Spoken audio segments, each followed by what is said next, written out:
అందరికీ నమస్తే. నేను మీ శారదని. Welcome to Sharada's channel.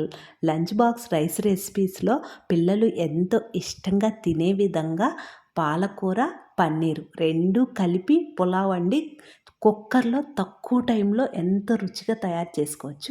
ముందు ఒక గిన్నెలో వాటర్ మరిగించుకోవాలండి. ఇలా మరిగేటప్పుడు చిటికెడంత ఉప్పు, కొంచెము పంచదార వేసుకోవాలి. పంచదార వేసుకున్నందువలన పాలకూర అనేది కలర్ చేంజ్ అవ్వకుండా ఉంటుంది. పాలకూరను ముందు శుభ్రం చేసి తర్వాత ఈ వాటర్లో వేసుకోవాలి. పాలకూర వేసిన తర్వాత 2-3 నిమిషాలు ఉడికితే సరిపోతుందండి.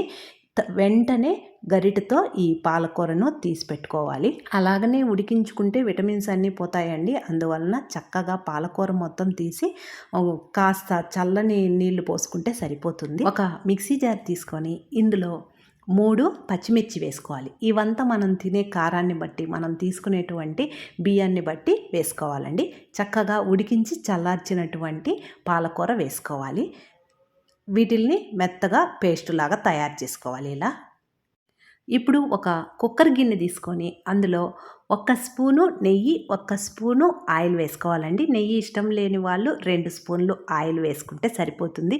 ఆయిల్ బాగా హీట్ అయిన తర్వాత 1 స్పూను జీలకర్ర, 2 యాలకులు, 4 లవంగాలు, కాస్త దాల్చిన చెక్క, ఒక బిర్యానీ ఆకు అవన్నీ చక్కగా వేగిన తర్వాత కొన్ని నిలువుగా కట్ చేసి పెట్టుకున్నటువంటి ఉల్లిపాయ ముక్కలు వేసుకొని, ఉల్లిపాయ ముక్కలు కూడా పచ్చి వాసన పోయి కొంచెం కలర్ చేంజ్ అయ్యేంత వరకు మీడియం ఫ్లేమ్లోనే ఇలా వేయించుకోవాలి. తర్వాత ఇందులో 1/2 స్పూను అప్పటికప్పుడు తయారు చేసుకున్నటువంటి అల్లం వెల్లుల్లి పేస్ట్ వేసుకొని, అల్లం వెల్లుల్లి పేస్ట్ కూడా పచ్చి వాసన పోయేంత వరకు వేయించుకోవాలి.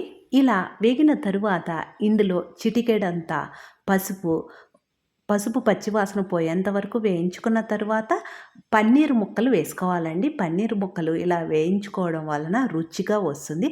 తర్వాత మనం మిక్సీకి వేసి పెట్టుకున్నటువంటి పాలకూర పేస్ట్ ఉంది కదండి, ఆ పేస్ట్ మొత్తం వేసుకోవాలి.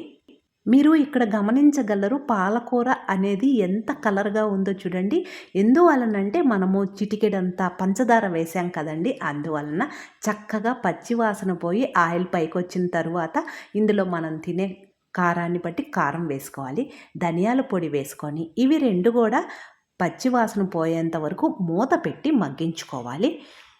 2-3 నిమిషాలకు మూత తీసి చూడండి, చక్కగా అన్నీ మగ్గినవి. ఇలాంటప్పుడు మరొకసారి కలిపి ముందుగానే మనం నానబెట్టుకున్నటువంటి బాస్మతి రైస్ అయినా పర్లేదు, మామూలుగా మనం రోజు అన్నం వండుకుంటాం కదండి, ఆ రైస్ అయినా పర్లేదు.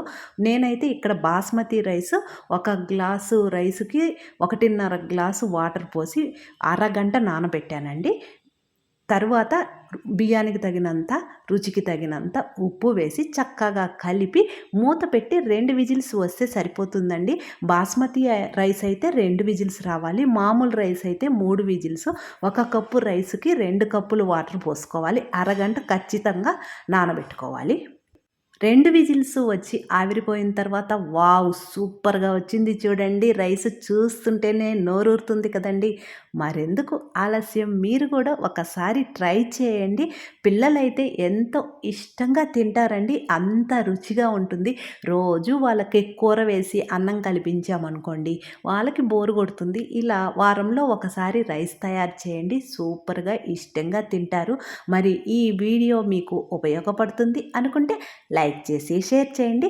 మన శారదాస్ ఛానల్ ఫస్ట్ టైం చూస్తుంటే మర్చిపోకుండా సబ్స్క్రైబ్ చేసుకోండి. శారదాస్ ఛానల్లో చాలా ఉన్నాయండి వంటల రెసిపీస్.